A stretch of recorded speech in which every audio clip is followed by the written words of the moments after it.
اعضاء کی کہانی اعضاء کی زبانی اس عنوان کے تحت ہم آپ کو سنا رہے ہیں تھائرائیڈ گلینڈ کی کہانی خود اس کی زبانی۔ 2 حصے پیش کیے جا چکے، تیسرا حصہ آپ کی سماعتوں کی نظر سماعت فرمائیے۔ اب تک کی کہانی میں آپ نے دیکھا کہ میں اعصاب اور کیمیکلز کے زیر اثر کام کرتا ہوں۔ اعصابی دباؤ میرے لیے شدید نقصان دہ ہے۔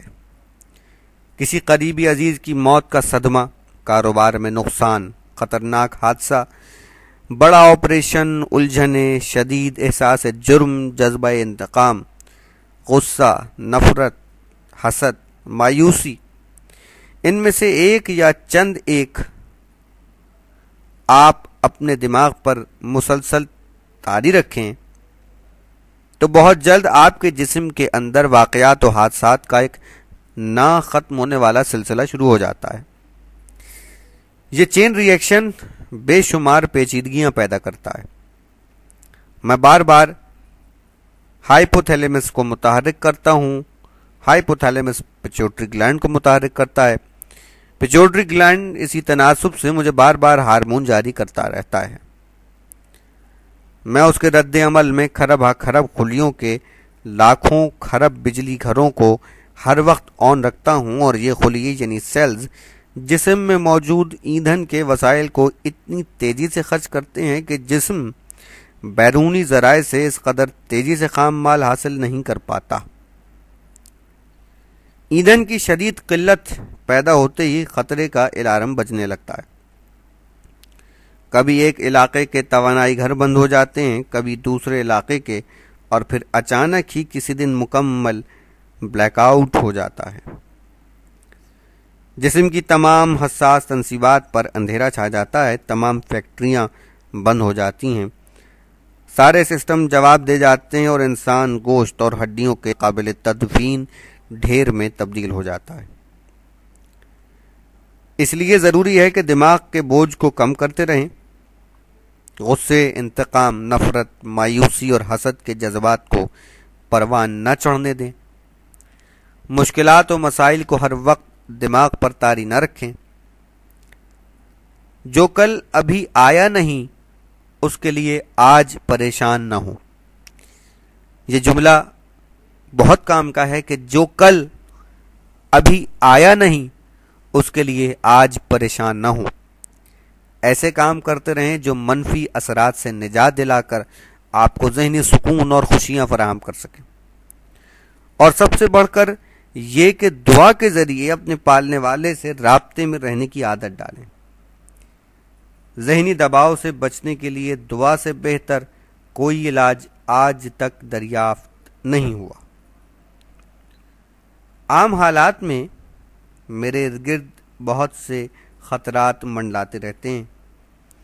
بعض موروثی امراض اور بعض ادویات میرے انزائمز پر براہ راست حملہ آور ہوتی ہیں، جن کے سبب ہارمون کی پیداوار کم یا بالکل بند ہو جاتی ہے۔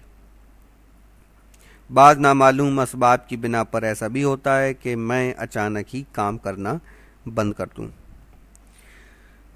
آیوڈین کی کمی ایک بڑا مسئلہ ہے۔ اس کمی کو آیوڈین والے نمک کے استعمال سے دور کیا جا سکتا ہے، لیکن دور دراز کے پہاڑی علاقے جہاں آیوڈین اور تعلیم دونوں ہی تقریباً مفقود ہیں، وہاں لوگ تھائرائیڈ گلینڈ کے مسائل سے دوچار ہیں۔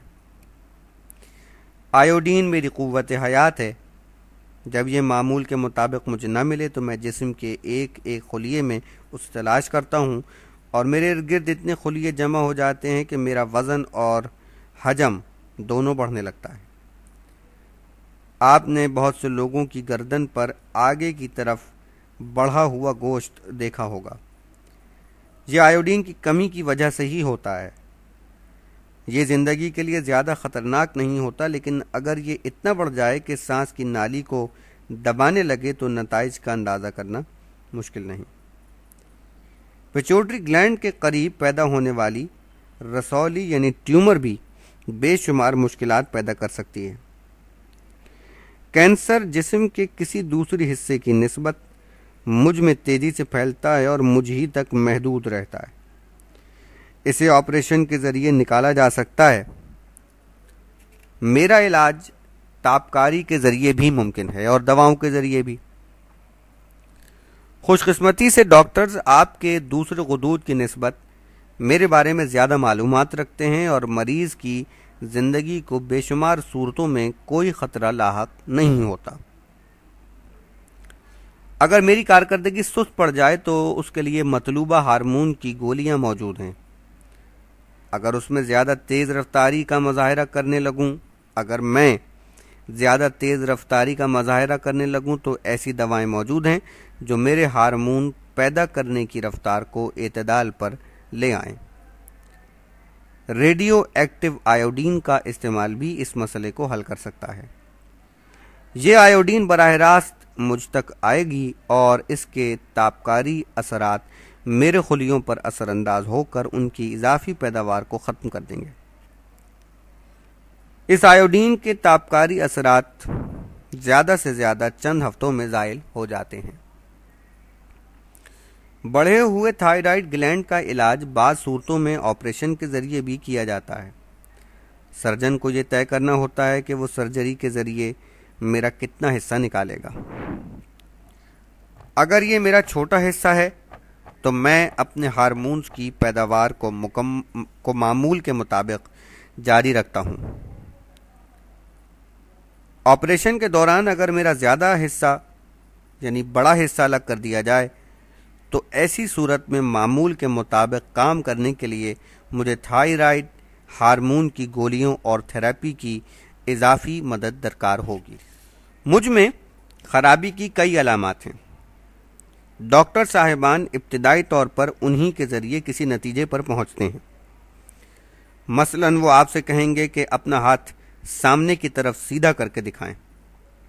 ایسا کرنے کے بعد اگر وہ آپ کے ہاتھ کی انگلیوں میں کپکپاہٹ محسوس کریں گے تو وہ پھر دوسری علامات پوچھیں گے۔ نیند نہ آنا، زیادہ بھوک لگنا، زیادہ کھانا اور اس کے باوجود وزن میں کمی واقع ہونا، سستی، کاہلی۔ ان سب علامات کا مطلب ہے کہ میں یعنی آپ کا تھائرائیڈ معمول سے زیادہ کام کر رہا ہوں۔ یہ علامات حاملہ خاتون میں ظاہر ہوں تو زیادہ تر عارضی نوعیت کی ہوتی ہیں۔ ایسے میں مجھے بیک وقت ماں اور بچے دونوں کے لیے کام کرنا پڑتا ہے، اسی لیے میری کارکردگی معمول سے ذرا زیادہ ہوتی ہے۔ لیبارٹری ٹیسٹ مرض کی تشخیص میں بڑے مددگار ہوتے ہیں۔ میری خرابی کو جاننے کے لیے تھائرائیڈ کے بہت سے ٹیسٹ رائج ہیں۔ اب یہ بات ڈاکٹر ہی طے کر سکتا ہے کہ ان میں سے کون سا ٹیسٹ کرایا جائے جو مرض کی درست تشخیص اور علاج کے لیے زیادہ ضروری ہے۔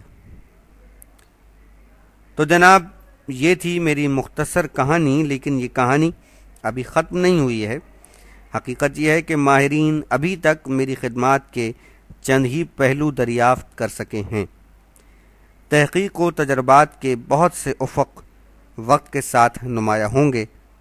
مستقبل میں میری بہت سی ایسی خدمات سامنے آئیں گی جن کے آگے ممکن ہے میری دریافت شدہ صلاحیتیں مان پڑ جائیں۔ اس دعوے کی دلیل یہ ہے کہ سائنسدانوں نے 1960 میں اچانک میرا ایک نیا ہارمون دریافت کیا جس سے وہ اس سے پہلے واقف نہ تھے۔ کیلسیٹونن نامی یہ ہارمون حیران کن صلاحیتوں کا حامل ہے۔ کیلشیم کا شمار جسم میں پائی جانے والی سب سے اہم معدنیات میں ہوتا ہے۔ ہڈیاں اور دانت اسی سے بنتے اور نشو و نما پاتے ہیں۔ میرے قریب موجود پیراتھائرائڈ گلینڈز کی یہ ذمہ داری ہے کہ وہ ایک خاص تناسب سے کیلشیم کو آپ کی ہڈیوں سے حاصل کریں اور آپ کے خون میں شامل کرتے رہیں۔ پیراتھائرائڈ گلینڈز اکثر کسی فنی خرابی کے سبب ہڈیوں سے ضرورت سے زیادہ کیلشیم نکالنے لگتے ہیں۔ اگر یہ سلسلہ برقرار رہے تو بہت جلد جسم کی ہڈیاں کمزور ہو جاتی ہیں۔ عمارت کا ڈھانچہ کمزور پڑ جائے تو عمارت کسی بھی لمحے زمیں بوس ہو سکتی ہے۔ کیلسیٹونن نامی یہ ہارمون جو شاید جسم کے چیک اینڈ بیلنس نظام کا حصہ ہے، آپ کو اس بھیانک حادثے سے محفوظ رکھتا ہے۔ جیسے ہی پیراتھائرائڈ گلینڈ اپنے مقرر کردہ پروگرام سے تجاوز کرتے ہیں تو کیلسیٹونن نامی ہارمون فوراً ہی ان کی غلطی کی اصلاح کر دیتا ہے اور ہڈیوں میں موجود کیلشیم کے مطلوبہ ذخائر ضائع ہونے سے محفوظ رہتے ہیں۔ اس ہارمون پر تحقیق و تجربات جاری ہیں۔ مستقبل قریب میں ممکن ہے اس کے ذریعے عمر رسیدہ افراد کو ہڈیوں کی شکست و ریخت سے بچایا جا سکے، لیکن ابھی یہ محض ایک خیال ہے۔ ممکن ہے سائنسدان کبھی اس خیال کو حقیقت میں بدل سکیں۔ ویسے یہ بھی ایک حقیقت ہے کہ ہر حقیقت شروع میں ایک خیال ہی ہوتی ہے۔